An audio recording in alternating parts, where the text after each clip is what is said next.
नमस्कार, मैं योगेश राणा और आज बात करते हैं अरविंद केजरीवाल पर, क्योंकि अरविंद केजरीवाल पर बात करनी जरूरी है। क्योंकि अरविंद केजरीवाल ने वो राह ढूंढी है जिसको कांग्रेस पिछले 8 साल से नहीं खोज पाई है।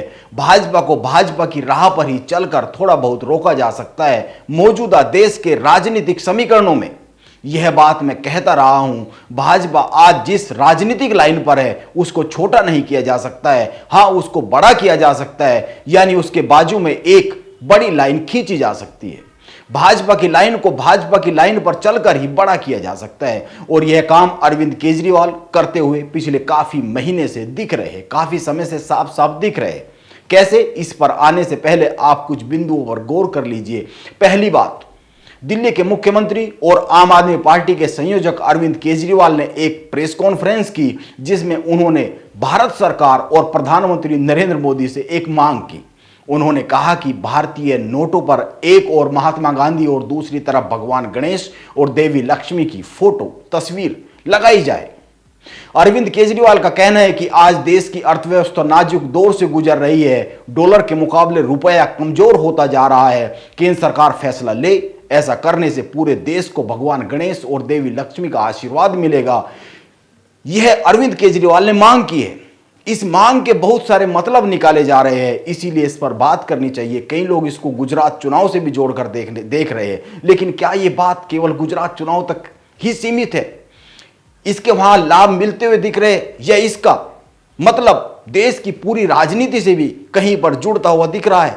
कई लोगों का कहना है कि यह अरविंद केजरीवाल ने गुजरात चुनाव को देखते हुए ही केवल हिंदुत्व का कार्ड खेला है ताकि भाजपा को चिंता में डाला जा सके। लेकिन क्या बात केवल इतनी भर है? यह एक समझने वाली बात है। आप गौर कीजिए, अभी इसी माह दिल्ली में अरविंद केजरीवाल के एक मंत्री को लेकर बड़ा विवाद हो गया। उनकी सरकार में एक मंत्री है जिनका नाम है राजेंद्र पाल गौतम। वो बौद्ध धर्म से जुड़े कार्यक्रम में शामिल हुए जहां पर कुछ प्रतिज्ञाएं की गई। आरोप लगा कि इस कार्यक्रम में हिंदू देवी देवताओं को पूजा न करने की शपथ दिलाई गई। जब बात सार्वजनिक हुई और खबरों में आई तो अरविंद केजरीवाल ने अपने मंत्री राजेंद्र पाल गौतम से इस्तीफा ले लिया। राजेंद्र पाल गौतम ने 9 अक्टूबर को इस्तीफा दिया। यह बहुत ही गौर करने वाली बात है और यह बात उस समय और भी ज्यादा गौर करने वाली हो जाती है जब आप सोचिए, जो मुख्यमंत्री अपने मंत्रियों पर भ्रष्टाचार के सीधे आरोप लगने पर और अपने मंत्रियों की गिरफ्तारी पर जेल जाने पर भी इस्तीफा नहीं मांगते हैं, नहीं लेते हैं, उन्होंने इस बात पर अपने मंत्री से इस्तीफा ले लिया क्योंकि यह हिंदू देवी देवताओं के खिलाफ की गई एक बात थी। यानी साफ सी बात है, साफ सी तस्वीर है कि अरविंद केजरीवाल अपनी राजनीति के साथ साथ हिंदुत्व का एक घालमेल तैयार करने का काम करते हुए दिख रहे हैं। यह ठीक है कि अभी हिंदुत्व के मामले में भाजपा को कोई राजनीतिक चुनौती देने वाला मौजूदा राजनीति में तो नहीं है। मौजूदा राजनीति में किसी के पास भाजपा की राजनीति की कोई काट नहीं है। भाजपा को इस मामले में कोई जवाब दिया नहीं जा सकता है। यह सही बात है, लेकिन ध्यान में रखना चाहिए कि समय हमेशा एक सा नहीं रहता है। यह भी एक सच्चाई है और जब समय एक सा नहीं रहता है तो लोग उसी विकल्प को चुनते हैं जो उन्हें अपने जैसा लगता है या फिर पहले विकल्प जैसा लगता है। यह बहुत ही घोर मनोवैज्ञानिक सत्य है और मैं कई बार कह चुका हूं कि भाजपा के हिंदुत्व की काट राजनीतिक तौर पर हिंदुत्व की राजनीति ही है, जो उत्तराखंड में विधानसभा चुनाव के समय हरीश रावत ने करने की कोशिश की थी और हरीश रावत उसमें काफी हद तक सफल होते हुए दिखते थे। हालांकि वो फेल हो गए, पूरी उत्तराखंड कांग्रेस फेल हो गई। वो बहुत उम्मीद के अनुसार रिजल्ट नहीं पा पाई। मैं उस समय उत्तराखंड कांग्रेस के विधानसभा चुनाव में फेल होने के कारण कुछ और मानता हूं, वरना तो हरीश रावत सही दिशा में थे और यह सभी सर्वे और उस समय के ओपिनियन पोल भी बता रहे थे कि उत्तराखंड कांग्रेस मजबूत स्थिति में दिख रही थी। लेकिन वो कैसे अपने लक्ष्य को नहीं पा पाई, इसके पीछे की कहानियां दूसरी है। उन पर फिर कभी बात कर लेंगे, उन पर बात करते भी रहते हैं। यह सब पुरानी बातें हैं। इसीलिए आप मौजूदा 2 बातों पर ध्यान दीजिए। एक, अरविंद केजरीवाल के हिंदुत्व के राग को लेकर कई लोग यह माहौल बना रहे हैं कि धीरे धीरे अरविंद केजरीवाल भाजपा के वोट बैंक में सेंध लगाएंगे। इसका एक सीधा सा जवाब हो सकता है और इसका सीधा सा जवाब यह हो सकता है कि पहली बात, अरविंद केजरीवाल दिल्ली में दलित, मुस्लिम और अल्पसंख्यकों की बात करते करते हिंदुत्व की राह पर आ रहे हैं, यह भूलना नहीं चाहिए। और दूसरी बात, हिंदुत्व को लेकर बीजेपी की विचारधारा आजादी के आंदोलन से चली आ रही है, वो बहुत पुरानी है, उसमें कभी कोई बदलाव नहीं हुआ। यानी भाजपा ने कभी भी अपनी विचारधारा में कोई बदलाव नहीं किया है, जबकि अरविंद केजरीवाल की राजनीति जगह और समय के हिसाब से साफ साफ बदलती हुई दिखती रहती है।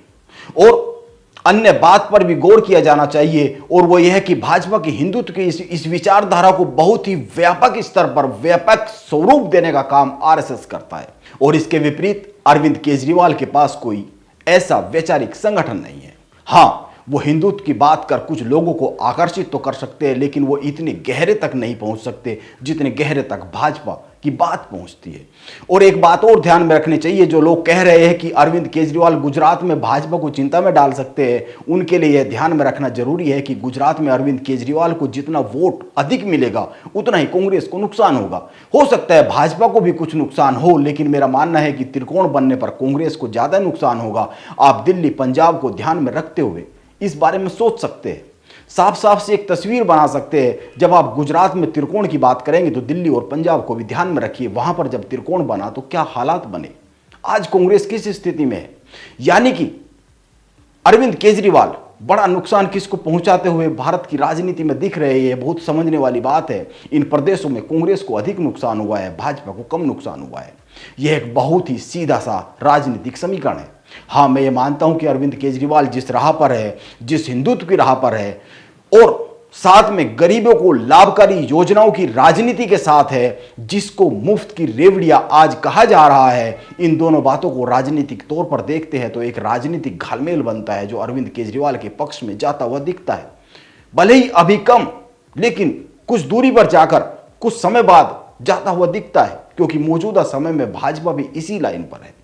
बस फर्क इतना है कि वो चीजों को बहुत बड़े कैनवास पर कर रही है और अरविंद केजरीवाल अभी छोटे छोटे रूप में कर रहे हैं, वो छोटे खिलाड़ी है। इसीलिए मैं ये मानता हूं कि अभी अरविंद केजरीवाल कहीं पर भाजपा की मदद करते हुए दिख रहे हैं, यह माना जा सकता है। लेकिन अगर वो लंबा चल पाए तो हो सकता है धीरे धीरे भाजपा अरविंद केजरीवाल की राजनीतिक लाइन पर चिंता में आती हुई दिखने लगे। हो सकता है कुछ हिस्सों में दिखने लगे। अगर पूरे देश की राजनीति की बात करें तो वो अरविंद केजरीवाल के लिए अभी बहुत दूर की कौड़ी है, लेकिन कुछ हिस्सों में हो सकता है दिखने लगे, क्योंकि दोनों की राजनीतिक लाइन एक ही दिशा में जाती हुई दिखती है। बस फर्क इतना है कि अरविंद केजरीवाल के पास आरएसएस नहीं है, कोई वैचारिक संगठन नहीं है, और यह कमी शायद ही अरविंद केजरीवाल कभी पूरी कर पाए।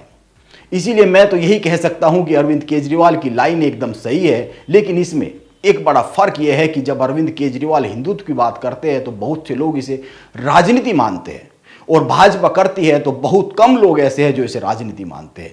लेकिन कम से कम अरविंद केजरीवाल किसी लाइन पर तो है, वो किसी दिशा में तो बढ़ रहे हैं राजनीति में। मौजूदा समय में कांग्रेस किस लाइन पर है, यह एक समझने वाली बात है भारत की राजनीति में। हो सकता है आने वाले समय में कुछ तस्वीर और अधिक साफ हो, कुछ बदलाव साफ साफ दिखे। राहुल गांधी की यात्रा के बाद कुछ तस्वीरें और दूसरी तरह की बननी शुरू हो जाए, खासकर दक्षिण की राजनीति को लेकर, क्योंकि अब हाईकमान भी बदल चुके हैं कांग्रेस के। इसीलिए इंतजार किया जाना चाहिए कि देश की तस्वीर 24 के पहले क्या बनती हुई दिखती है। नमस्कार, आप बने रहे मेरे साथ।